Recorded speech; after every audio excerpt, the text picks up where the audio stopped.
Je suis Marion Janiazic, je suis infirmière puéricultrice au conseil départemental depuis un peu plus de 2 ans. L'infirmière puéricultrice en PMI a plusieurs missions. La première, c'est de pouvoir soutenir la parentalité. Concrètement, un enfant qui va naître sur mon secteur, je vais être informée par un avis de naissance. Et donc suite à ça, je prends contact avec les jeunes parents pour leur proposer, s'ils le souhaitent, de me rencontrer. Dans le cadre de visites à domicile, soit dans le cadre de mes consultations de jeunes enfants que je fais au sein des locaux de la PMI. Ça permet vraiment de soutenir le parent dans son rôle auprès de ses enfants au quotidien.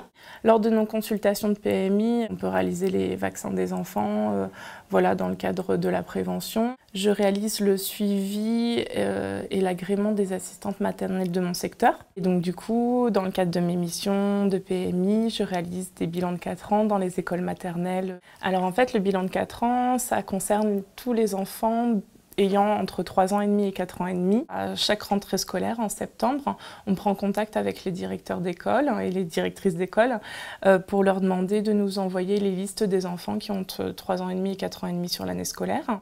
Donc en fait, lors de ce bilan, on fait déjà un point de vue général au niveau de la santé, de la prise en charge actuelle de l'enfant, si l'enfant est déjà suivi par des médecins, quels sont ses antécédents, s'il a des problèmes de santé particuliers. On fait un point avec les parents, on vérifie le carnet de vaccination de l'enfant, les habitudes de vie et ensuite on va faire différents tests. Donc on va faire un test d'audiométrie pour savoir si l'enfant entend bien des 2 oreilles, comment il perçoit les sons. Quand j'appuie sur ce bouton-là, tu me montres dans quelle oreille il y a le bruit? D'accord. Et si tu entends un bruit, tu me montres. D'accord. Ensuite, on fait un test d'orthophonie avec un bilan qui s'appelle le RTL4, où on a différents petits exercices pour travailler sur la prononciation, dépister un retard de langage ou un défaut de prononciation. C'est simplé. Simplé. Atchoum. Atchoum. Timide. Timide. Que fait le papa? Il se brosse les cheveux. Oui. Que fait la maman?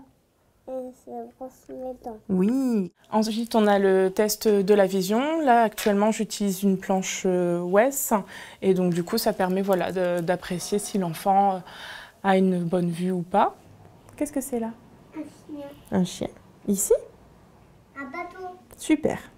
Donc là, elle a 8 sur 10 à chaque œil, ce qui est le maximum pour son âge. On pèse et on mesure l'enfant pour voir s'il se situe dans les courbes staturopondérales par rapport à son âge.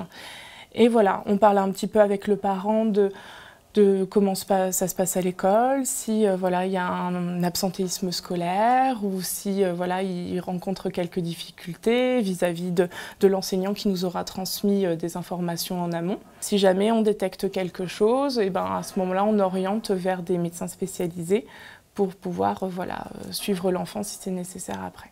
Et donc du coup, le fait de permettre à l'enfant de se sentir plus à l'aise parce qu'il aura eu un petit bouchon de cérumen qui sera enlevé par l'ORL ou une paire de lunettes par l'ophtalmo, ça va lui permettre de prendre confiance en lui, d'être plus à l'aise à l'école et de pouvoir suivre les apprentissages comme tous les petits enfants de son âge. On pose des questions tout le temps afin de savoir si elle voit bien, si elle entend bien, si tout est normal. Et oui, ça nous conforte sur ça, quoi. Puis tout ce qu'on fait au quotidien, parce que pour les divers rendez-vous qu'on peut avoir, qu'on prend au quotidien, c'est vrai que là, on voit le bilan complet et on est rassuré, quoi.